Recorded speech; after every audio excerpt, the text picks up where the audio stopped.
esta mañana, en este día, vamos a platicar del tema Taller Práctico del Impuesto a Valor Agregado y la nueva declaración de proveedores DP-IVA. Bueno, agradezco mucho que nos estén escuchando, que nos estén viendo en relación a seguir el curso. En esta ocasión abordaremos el tema del IVA en relación a lo que está establecido en la ley, en regla miscelánea, en criterio normativo del SAT. Igualmente platicaremos de la reforma fiscal 2017, lo más relevante en relación a lo que hay y a lo que está operando. Bueno, iniciamos. Primero que nada, siempre aquí es muy importante en relación al IVA, la estructura de la ley del impuesto a valor agregado. ¿Por qué lo señalo?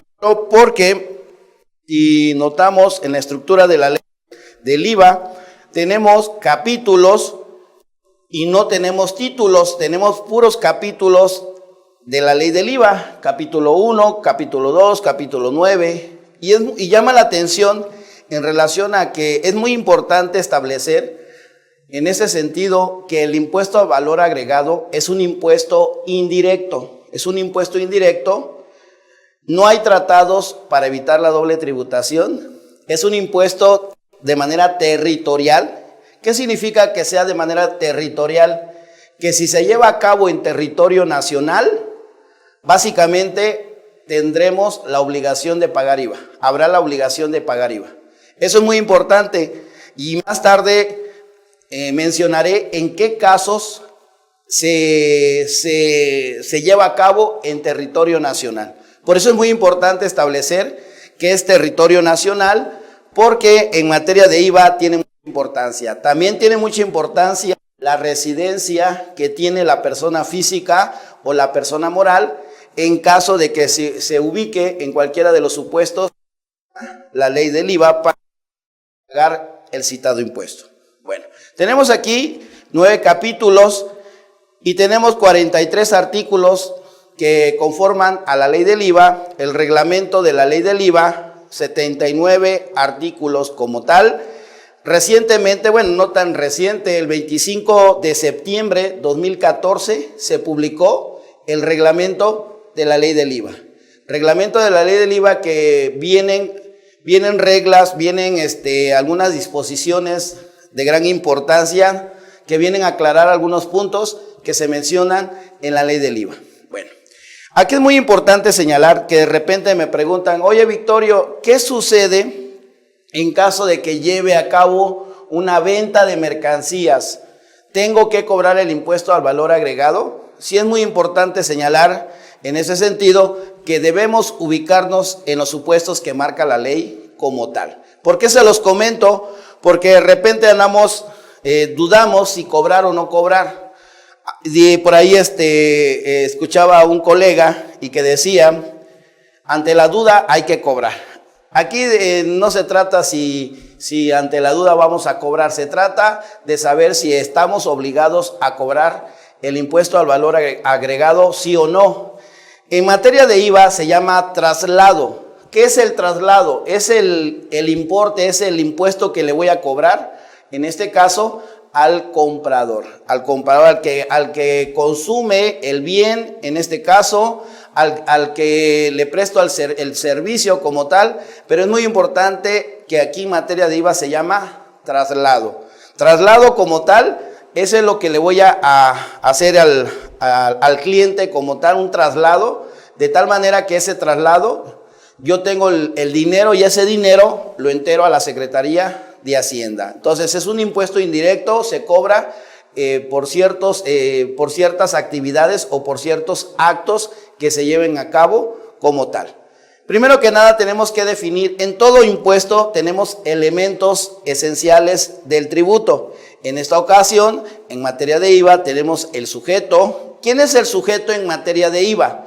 El sujeto es la persona física o moral que en territorio nacional realicen los actos gravados por la ley del IVA. ¿Qué significa? Por ejemplo, una persona física, por ejemplo, mi tío estaría obligado ¿a qué? A pagar IVA. Mi tío sería un contribuyente del IVA, sería un sujeto. Oye, una persona moral, cualquier tipo de persona moral, una persona moral ¿qué? Título 2, una persona moral título 3 de renta, sería ¿qué? Un sujeto de entrada, sujeto obligado al impuesto al valor agregado. Entonces, sujeto, persona física o moral que en territorio nacional realicen los actos gravados por la ley del IVA. ¿Por qué gravados? Porque aquí podríamos mencionar que son los actos o actividades como tal por la ley del IVA. Gravados porque hay actividades que están o actos que están exentos. Entonces vamos a ver más adelante, por eso es que quise decir los gravados como tal, porque hay actos o hay actividades en materia del impuesto al valor agregado. Objeto, actos o actividades gravados o exentos establecidos en la ley del IVA. ¿Qué significa? Por ejemplo, dice, yo soy lo que comentaba inicialmente, soy una persona física, no estoy dado de alta en Hacienda, soy una persona física, tengo una casa, un inmueble y lo quiero vender. La pregunta es, ¿tengo que cobrar el IVA? ¿Se causa el IVA por esa operación? Esa sería la pregunta. De entrada, persona física que en territorio nacional. Por lo tanto, te ubicas. Pero dice, acto o actividad. Entonces aquí señalar que la ley del IVA grava actos o actividades en materia de IVA. Grava acto o actividades. Actos de manera accidental, actividad de manera recurrente. ¿Qué significa? Por ejemplo, la persona física que no está registrada ante Hacienda, pero que va a vender un inmueble de manera accidental, es un acto. Por lo tanto, estaría que obligada o sería sujeto o contribuyente del IVA como tal. Sí causaría, de principio, sí causaría el impuesto al valor agregado. Eso es muy importante.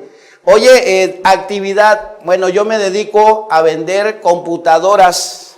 Esa es mi actividad, vender ¿qué? Bienes.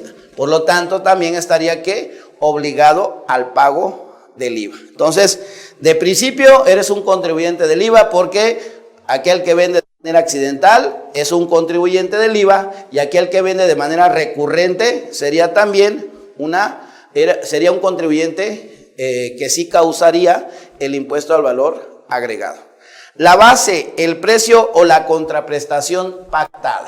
Oye, ¿cuál es el importe, cuál es el precio que voy a cobrar por el inmueble, por la venta de ese inmueble? 2 millones de pesos.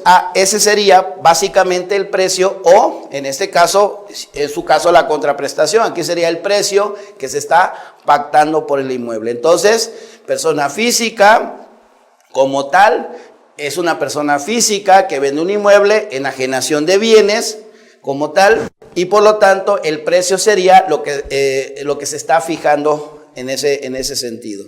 ¿Cuál sería la tasa? La tasa sería el 16%, tasa general. ¿Por qué? Porque en este sentido no aplicaría la tasa 0%.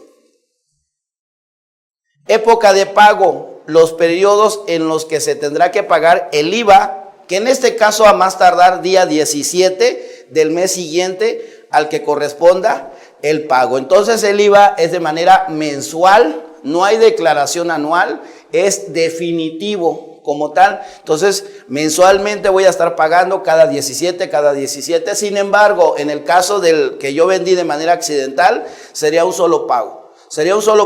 Y como es un inmueble, se lleva ante notario y el notario sería en este caso el responsable de calcular el impuesto y enterarlo a la Secretaría de Hacienda. Pero en este caso, ¿quién sería el contribuyente? Sería el que está enajenando. Territorial. Es un impuesto de aplicación territorial. ¿Por qué? Porque se tiene que llevar a cabo en territorio nacional. Si no se lleva a cabo en territorio nacional, no habría causación del impuesto al valor agregado. Por eso es muy importante establecer dónde se lleva a cabo el acto o dónde se lleva a cabo la actividad. Por aquí mencioné el objeto. actos o actividades grabados o exentos establecidos en la ley del IVA. ¿Cuáles son los actos o las actividades que marca la ley del IVA? La primera, enajenación de bienes. La segunda, prestación de servicios. La tercera, el uso o goce temporal de bienes.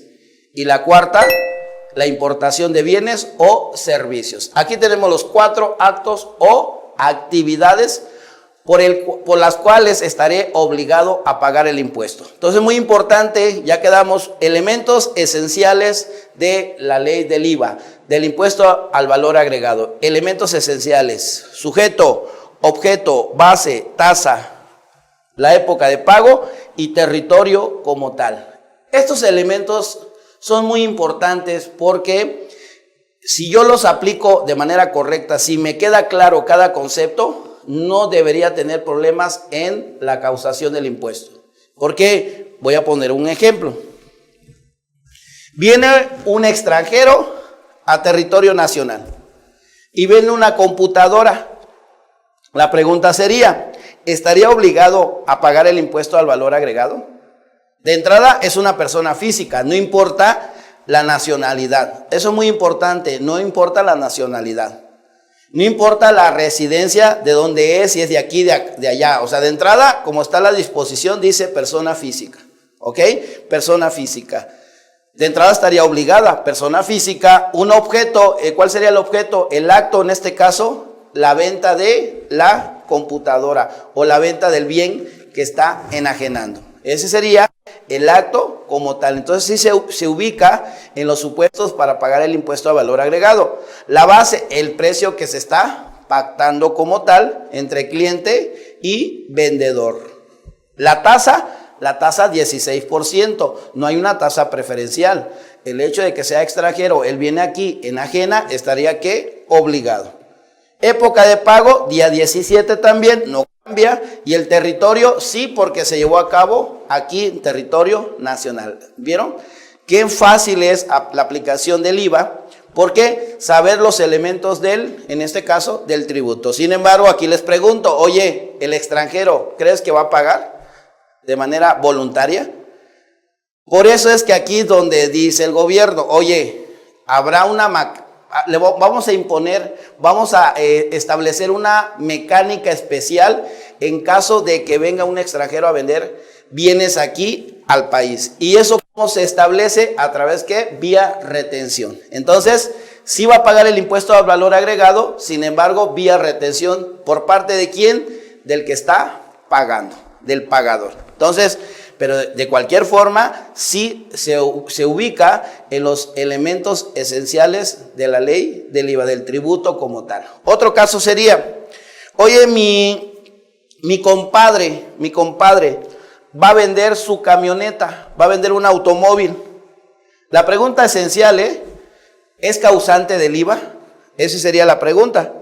De entrada, persona física como tal, si se cae como sujeto dentro del elemento, sujeto, persona física.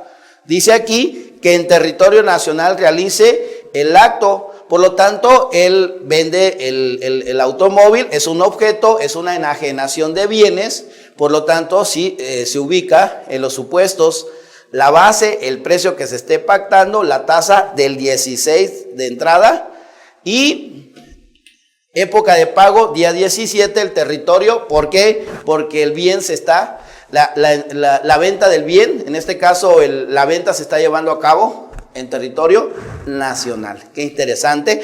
Por eso les comento aquí, lo importante es establecer de entrada que la venta se lleve a cabo en territorio nacional. Eso es importante, territorio nacional. Si la venta se lleva a cabo en territorio nacional, sí estaré obligado, en este caso, a causar el IVA.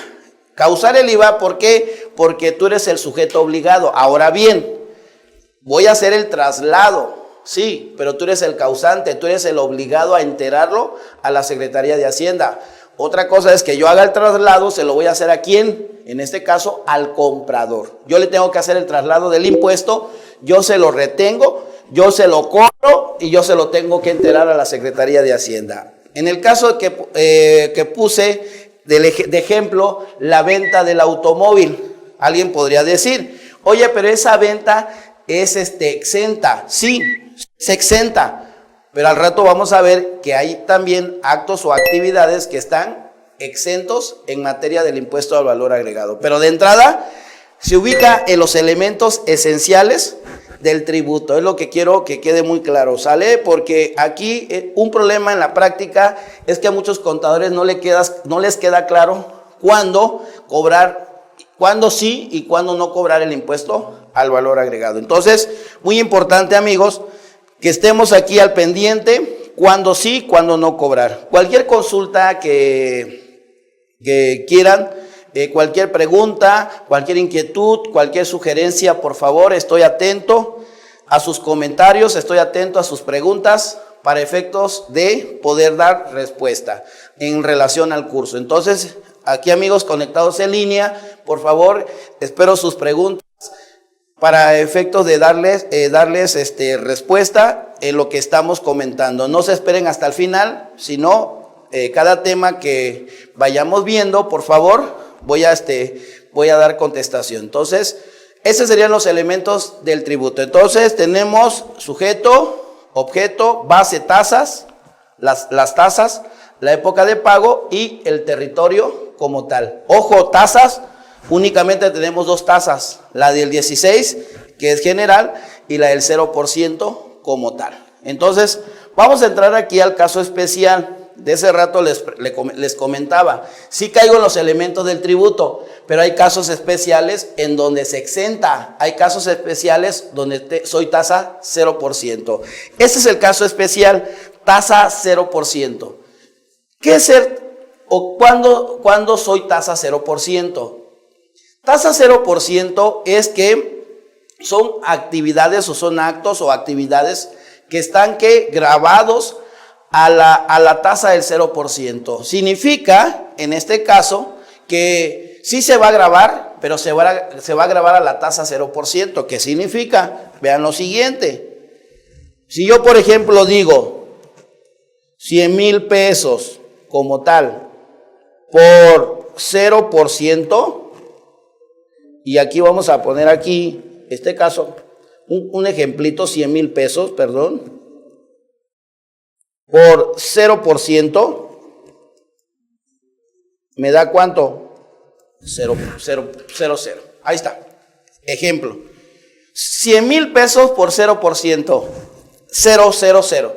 ¿Por qué? Porque es tasa 0%. O sea, no se está grabando, pero no a tasa 16, se está grabando a tasa 0. Significa que al momento de calcular el pago mensual, mi IVA causado será ¿qué? 0. Mi IVA causado será 0. Sin embargo, ¿cuál es la diferencia? Que al momento de pagar a proveedores, ese IVA que le esté pagando a los proveedores, y compré papelería, por ejemplo, y pagué IVA, lo voy a poder recuperar. Voy a tener IVA causado menos IVA acreditable. Si pagué 100 pesos de IVA al proveedor, voy a tener un IVA a favor de ¿cuánto? De 100 pesos. Vean lo siguiente. Yo tengo aquí el IVA causado 0 menos 100 pesos. Y tendría, en este caso, un IVA que, este sería